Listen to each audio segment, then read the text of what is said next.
तदुपरि नैवेद्यपात्रं निधाय गायत्री मंत्राणि पात्रान् सम्प्रोक्ष धेनुमुद्रां प्रदर्शयेत्।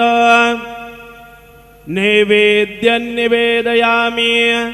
ओम प्राणाय स्वाहा, ओम अपानाय स्वाहा, ओम व्यानाय स्वाहा, ओम उदानाय स्वाहा, ओम समानाय स्वाहा, ओम ब्रह्मणे नमः। मध्ये पानीयं समर्पयामि। पुनर्नैवेद्यं निवेदयामि। ओम प्राणाय स्वाहा, ओम अपानाय स्वाहा, ओम व्यानाय स्वाहा, ओम उदानाय स्वाहा, ओम समानाय स्वाहा, ओम ब्रह्मणे नमः। नैवेद्यं समर्पयामि। हस्तप्रक्षालनं समर्पयामि।